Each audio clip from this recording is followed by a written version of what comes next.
साल था 711 ईस्वी। एक जहाज रवाना हुआ जिस पर तहाइफ भी थे और कुछ मुसलमान औरतें भी, मगर वो जहाज किस्मत के तूफान से टकरा गया। डाकुओं ने हमला किया, तोहफे छीन लिए, औरतों को कैद कर लिया और एक मुसलमान औरत की फरियाद तारीख में गूंज उठी, ए हज्जाज हमें बचाओ, हम मुसलमान हैं। ये सदा हज्जाज के दिल में आग बनकर उतरी। उसने कहा, जिसने उन पर जुल्म किया उससे हिसाब लिया जाएगा, चाहे वो राजा हो या सिपाही। खलीफा वलीद ने इजाजत दी और हज्जाज ने अपने सबसे बहादुर जवान को बुलाया, 17 बरस का मोहम्मद बिन कासिम। हज्जाज ने कहा, याद रखना मोहम्मद फतेह तलवार से नहीं, इंसाफ से होती है। मोहम्मद बिन कासिम ने सिर झुकाकर कहा, इंशाअल्लाह मैं दीन की रोशनी फैलाऊंगा, न कि खून। मोहम्मद बिन कासिम 6000 सिपाहियों के साथ रवाना हुआ। रेत पहाड़ और प्यास के दरमियान उनके लब्बों पर एक ही नारा था, अल्लाह अकबर। होंठ खशक जिस्म थके, मगर दिलों में यकीन जिंदा था। ईमान की ताकत उनके लिए सबसे बड़ी ढाल थी।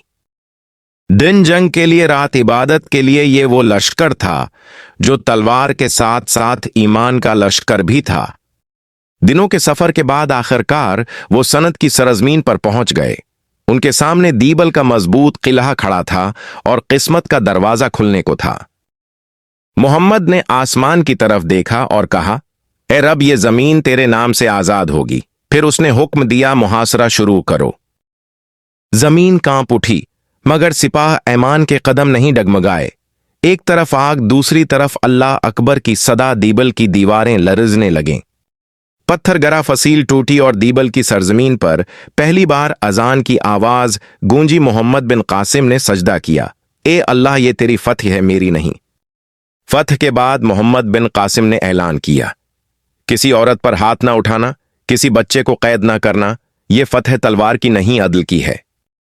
लोग हैरान थे। जो लश्कर दुश्मन कहलाता था वो उनका मुहाफिज बन गया था। यही इस्लाम का पहला तारुफ था। दीबल की मिट्टी पर पहली मस्जिद बनी और पहली अजान के साथ तारीख के एक नए बाब का आगाज हुआ। मोहम्मद बिन कासिम ने सबके लिए एक ही कानून रखा, इंसाफ। उसके सामने हिंदू हो या मुसलमान, सब बराबर थे। एक सरदार ने पूछा, तुम्हारा दीन तुम्हें जुल्म से रोकता है?